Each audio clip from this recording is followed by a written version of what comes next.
Virtual platform पर आयोजित India international food and agri week 2020 के आज के इस कार्यक्रम में मेरे साथ जुड़े हुए CII के पूर्व अध्यक्ष तथा अध्यक्ष CII agri and food agri week 2020 के अध्यक्ष श्री अजय एस श्रीराम जी,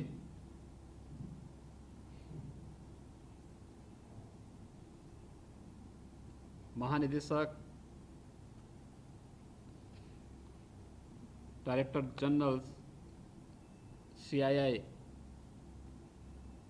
श्री चंद्रजीत बैनर्जी जी, CII उत्तरी क्षेत्र के अध्यक्ष श्री निखिल सानी जी, उपाध्यक्ष श्रीमान अभिमन्यु मुंजाल जी, लखनऊ में मेरे साथ यहाँ पर उपस्थित कृषि उत्पादन के आयुक्त श्यालोक सिन्हा जी, अपर मुख्य सचिव कृषि श्री देवेश चतुर्वेदी जी, MSME के हमारे अपर मुख्य सचिव श्री नवनीत सहगल जी, अपर मुख्य सचिव उद्यान श्री मनोज सिंह जी, CII से जुड़े हुए सभी पदाधिकारीगण, मुझे बहुत प्रसन्नता है कि कोविड-19 के बावजूद CII ने इस वर्चुअल प्लेटफॉर्म का उपयोग करते हुए 16 से 22 अक्टूबर के बीच में India international food and agri week 2020 का आयोजन किया है। हम सब इस बात को जानते हैं कि वैश्विक महामारी कोविड-19 के इस कालखंड में जब देश में भी और दुनिया में भी अनेक सेक्टर व्यापक मंदी के दौर से गुजर रहे हैं, उन स्थितियों में कृषि सेक्टर ने हमारी अर्थव्यवस्था को एक नई गति प्रदान की है। और जब देश के आबादी के हिसाब से सबसे बड़े प्रदेश उत्तर प्रदेश की हम बात करते हैं, तो उत्तर प्रदेश जैसे राज्य की अर्थव्यवस्था का आधार ही कृषि है और कृषि में खाद्यान्न, सब्जी, चीनी और दुग्ध उत्पादन में देश के अग्रणी राज्यों में उत्तर प्रदेश आता है।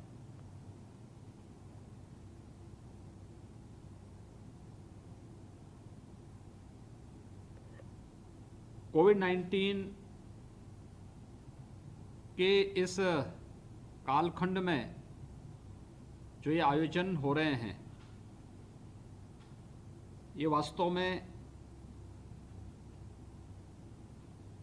इस सेक्टर की प्रासंगिकता और इसके लिए जो व्यापक संभावनाएं हैं उनको भी ये प्रदर्शित करता है। मैं इसके लिए CII को इस प्रकार के आयोजन के लिए हृदय से बधाई देता हूं। हम सब जानते हैं कि मार्च में भारत के अंदर कोविड-19 ने दस्तक दी थी और 25 मार्च से आदरणीय प्रधानमंत्री जी के आह्वान पर पूरे देश में लॉकडाउन प्रारंभ हुआ था। लॉकडाउन के इस दौरान भी प्रदेश में हमारी रबी की फसल तैयार हो चुकी थी और उस दौरान कोविड-19 के गाइडलाइन का पालन करते हुए हम लोगों ने प्रदेश के अंदर रबी की फसल में गेहूं और अन्य जितने भी फसलें तैयार थी उसके लिए जो भी आवश्यक साधन और संसाधन प्रदेश के किसानों के लिए आवश्यक थे उन्हें उपलब्ध कराने और उसके माध्यम से अपने कृषि सेक्टर को किसी भी प्रकार की कोई समस्या न हो, इसके लिए हम लोगों ने पूरी तैयारी की थी। प्रदेश के अंदर किसानों की उपज का दाम उसे प्राप्त हो सके, 6000 के आसपास हम लोगों ने क्रय केंद्र स्थापित किए और मुझे बताते हुए प्रसन्नता है लगभग 36 लाख मीट्रिक टन गेहूं और लगभग 39,000 मीट्रिक टन चने की खरीद हम लोगों ने किसानों से न्यूनतम समर्थन मूल्य के आधार पर किसानों से करने में स्वयं सफलता प्राप्त की। चूँकि राज्य सरकार ने व्यापक पैमाने पर क्रय केंद्र स्थापित किए थे, इसलिए मार्केट में भी किसानों को अच्छा दाम मिला। इसके साथ ही प्रदेश के अंदर कोविड-19 के इस कालखंड में भी हम लोगों ने अपनी सभी 119 चीनी मिलों का सफल संचालन भी किया। एक भी चीनी मिल से या एक भी प्रोक्योरमेंट सेंटर से कहीं भी कोविड-19 के संक्रमण की कोई भी स्थिति देखने को नहीं मिली, क्योंकि हम लोगों ने गाइडलाइन का भी पालन किया, लेकिन साथ साथ किसानों के हितों को भी ध्यान में रख करके किसी भी प्रकार की कोई समस्या न होने पाए, इस पर विशेष ध्यान दिया। वर्तमान में भी खरीफ की फसल किसानों की तैयारी के साथ ही हम लोगों ने लगभग 4000 स्थानों पर क्रय केंद्र स्थापित किए हैं और ये व्यवस्था सुनिश्चित की है कि न्यूनतम समर्थन मूल्य हर हाल में किसान को उपलब्ध हो। इसके तहत खरीदारी भी पूरे प्रदेश के अंदर वर्तमान में चल रही है। हमारे लिए कृषि और किसान कल्याण ये सर्वोच्च प्राथमिकता रखता है। कई दशकों से गरीबी और विपन्नता का दंश झेल रहा जो हमारा किसान है, उसे आर्थिक रूप से संबल प्रदान करने के लिए ही प्रदेश सरकार ने अनेक कार्यक्रम आने के बाद से प्रारंभ किए, चाहे वह आते ही कृषि ऋण माफी की योजना हो, चाहे वह प्रधानमंत्री किसान सम्मान निधि के माध्यम से 2 करोड़ से अधिक किसानों को दी जाने वाली इस सुविधा का लाभ हो, या फिर प्रधानमंत्री फसल बीमा योजना, प्रधानमंत्री कृषि सिंचाई योजना या किसानों के लिए दे जाने वाली उन तमाम प्रकार की सुविधाओं को उन्हें उपलब्ध कराने की कार्रवाई हो।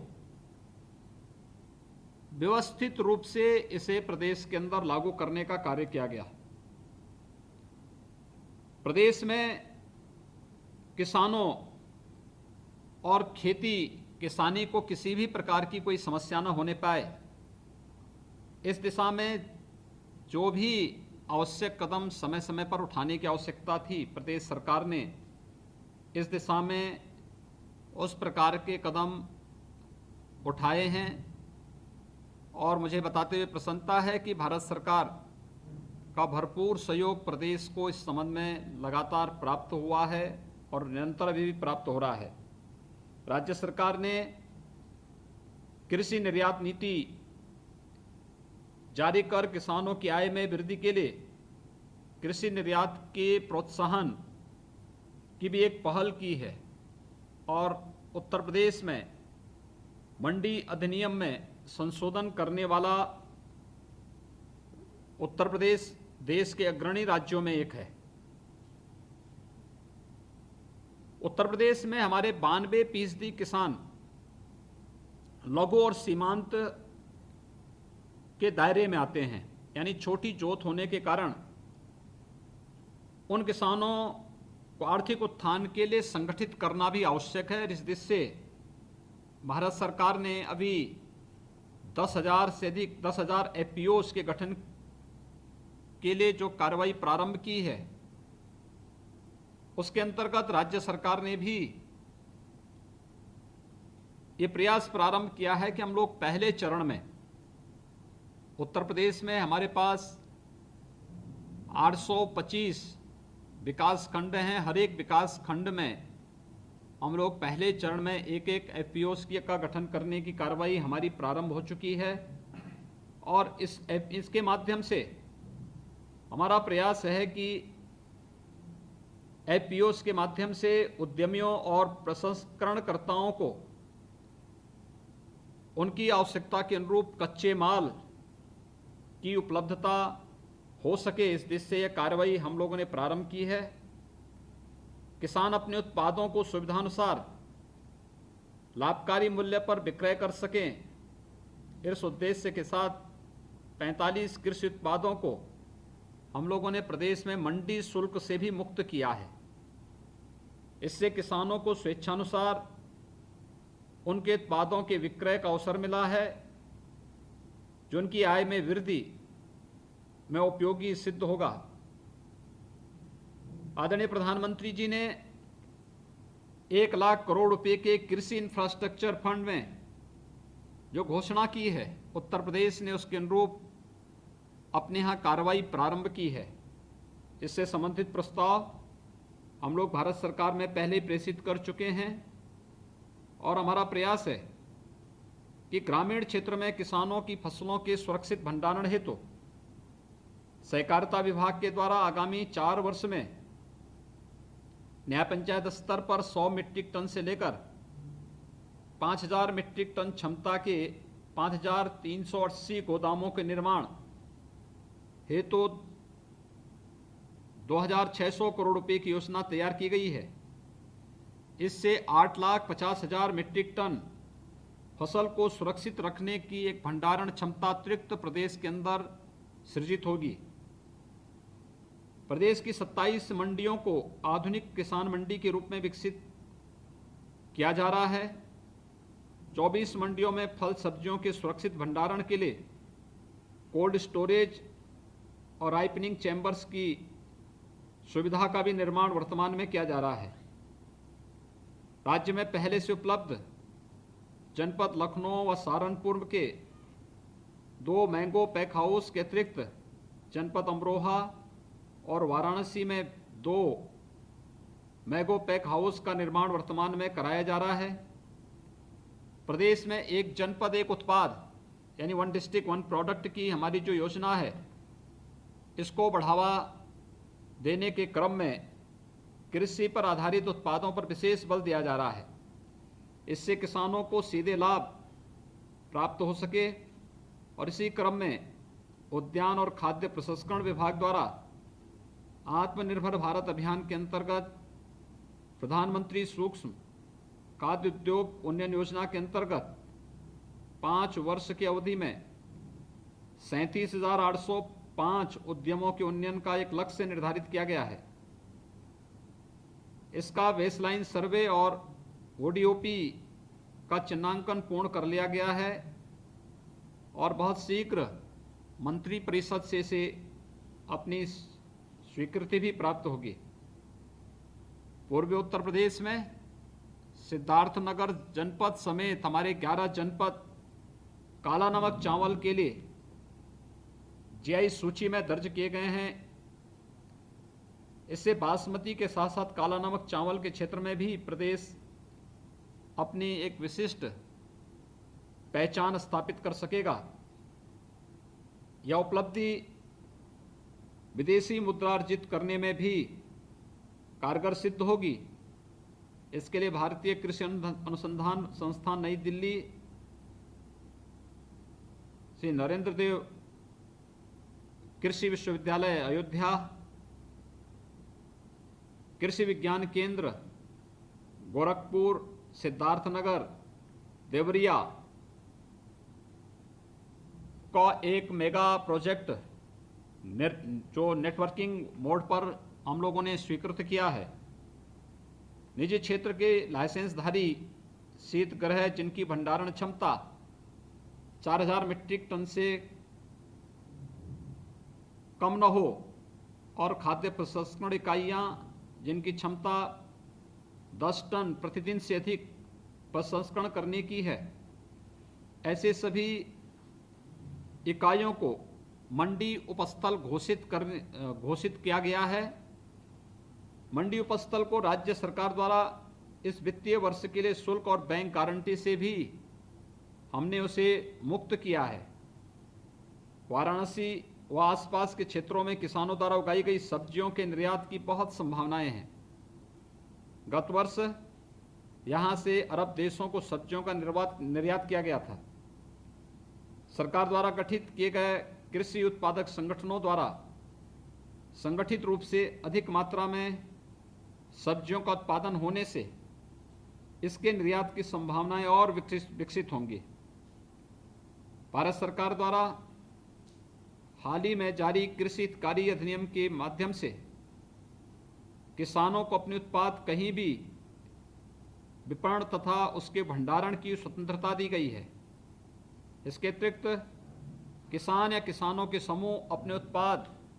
और लाभकारी विपणन के लिए उद्यमियों से करार कर सकते हैं।